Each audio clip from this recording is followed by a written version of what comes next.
We have to find it. The words whisper as they left my lips, as I sat down next to my father. I understand you want to protect us, but I don't think it will change anything, Aaron, he said in response. His tone hushed. I press a finger to my lips to indicate to keep it down, still, as I look at his kindly and tired eyes, hidden behind a mask of dirt, unshaven beard, and wild, unkempt hair. He reminded me a bit of a black-haired lion for a moment. We were both seated on the floor of an abandoned building. Its defining markings and edifice had long since disintegrated along with any knowledge of its original purpose. He and I sat with a meek, but still warming fire in front of us.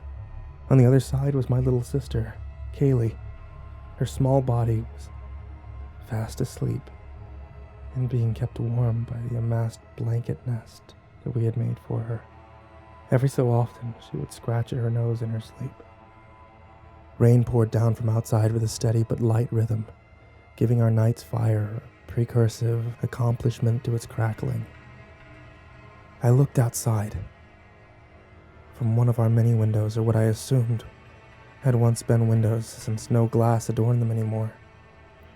Out there was a cold and wet land, verdant green and urban grays, empty and hollow building upon building, jutted in haphazard scatterings across the landscape, while an ocean of trees and green grass connected them all together.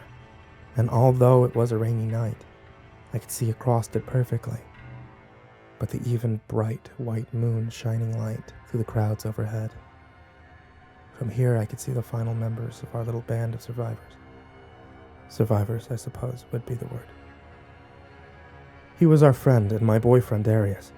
Unlike the three of us sitting around the fire, keeping warm, he sat just on edge of a sheltering awning outside, dressed warmly and keeping a vigilant watch. Though throughout the entire time we've all been wandering, we've seen neither hide nor hair of any other living being. We had seen animals, but they weren't the cause for a need to be guarded. There was something else hiding in the world that wanted us. I see him catch my eyes, and he half waves at me and goes back to being a sentinel over this empty world. So much of this world was now empty. Before it had been so different. Streets lined with people and cars, airspace filled with helicopters, planes, and the crawling talons of skyscrapers, and the whole world was just so cold.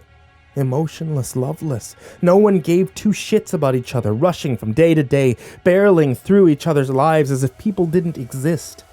Even my own mother treated me and the rest of us that way. And then it all changed. I had started walking one night, staring at these people who cared nothing for each other pass me by on the street. As I watched one by one, they started to become sparser and sparser. More and more, the bustling street became emptier and emptier. I wondered at it until I at last saw what was causing the dispersal of the crowds. I saw a woman walking forward, her baby bundled in her arms. The child cooed in her embrace as she smiled down at him and played with his nose with her fingers. A veritable scene of maternal love. And suddenly, as she stepped down the sidewalk, a black ooze shot out from seemingly every crevice in the ground. Long, black, and viscous tendrils made of pure jet black color flailed and thrashed about her. Reaching up and grasping, they latched to her and the kid, slowing her progress and slowly tearing away at her. I watched, mouth agape, as the oozing tendrils ripped at their bodies in slivers of crimson and black, ripping and torn until nothing was left. But what made my blood run cold was not the gory display. It was the fact that she didn't seem to notice it at all.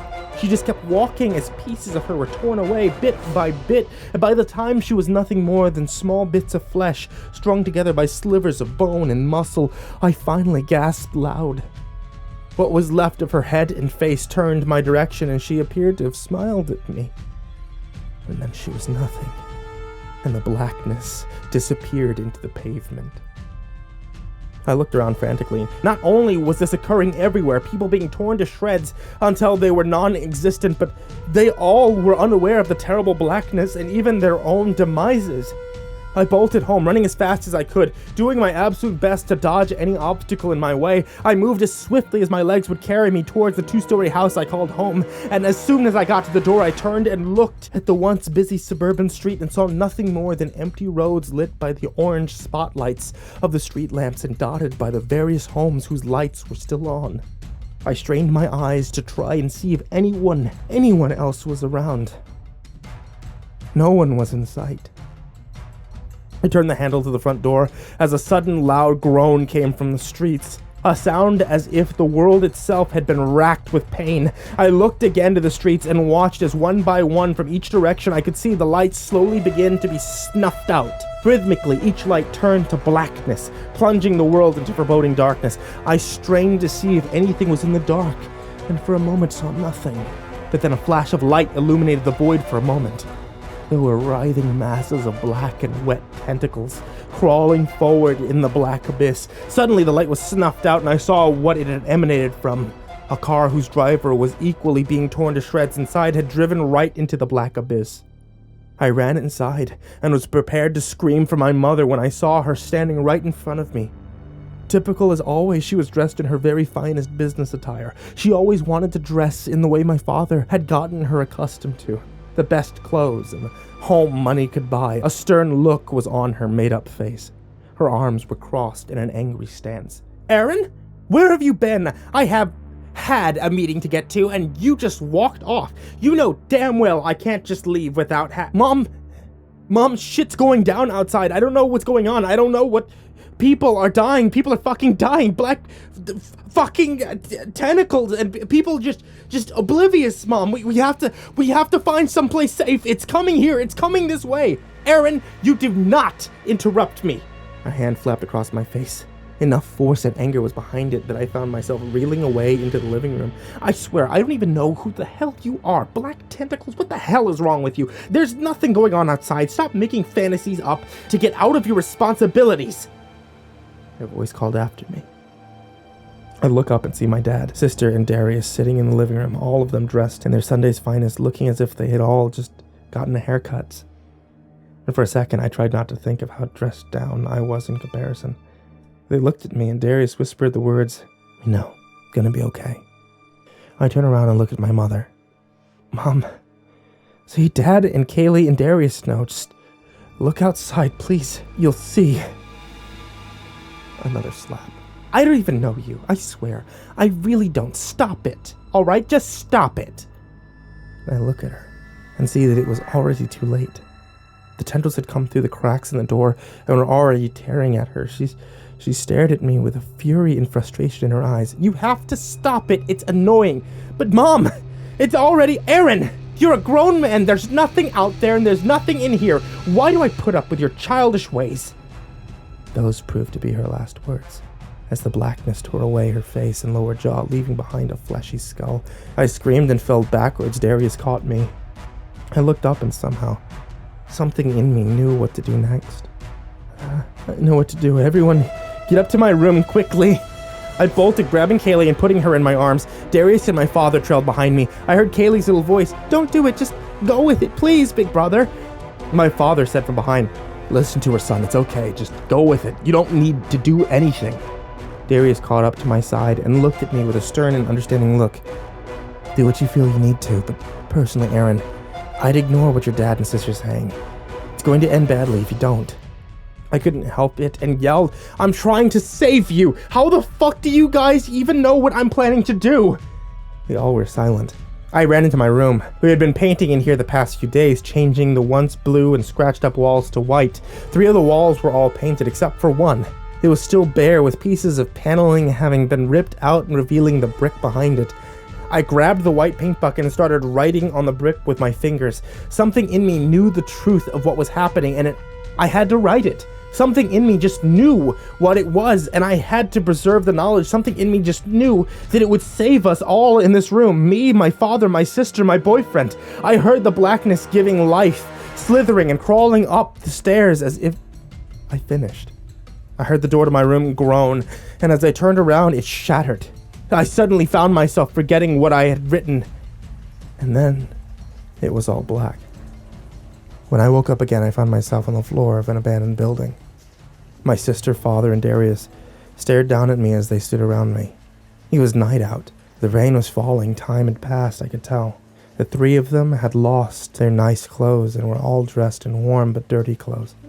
My father and Darius had grown quite impressive beards, while my little sister, once short hair, was now a mangled mane.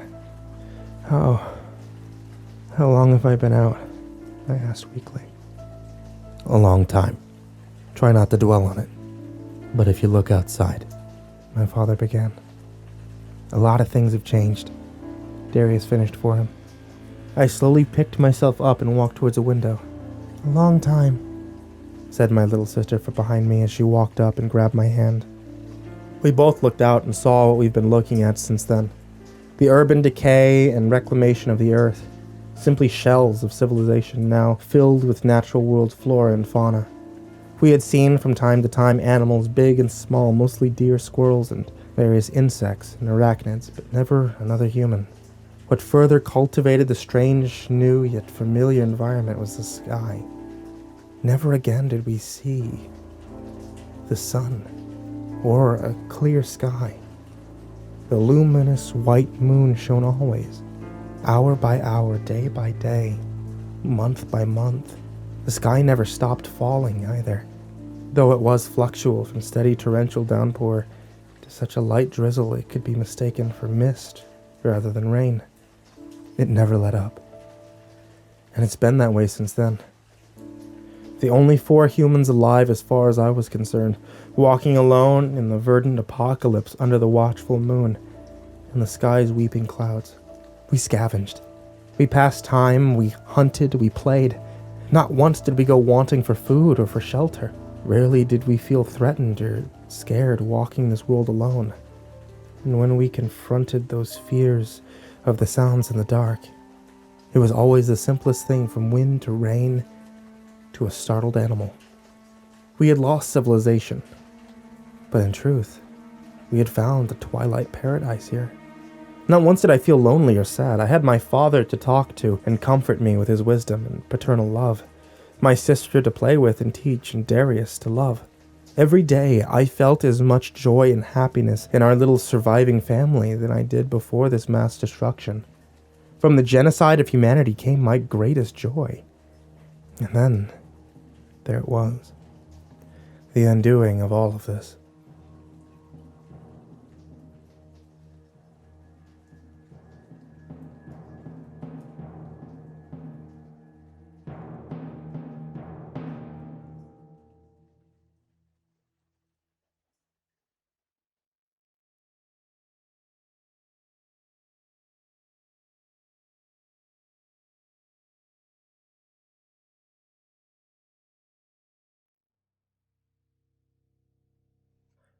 Hey there kids, it's me, MrCreepyPasta, and I've worked with a lot of talent over the years.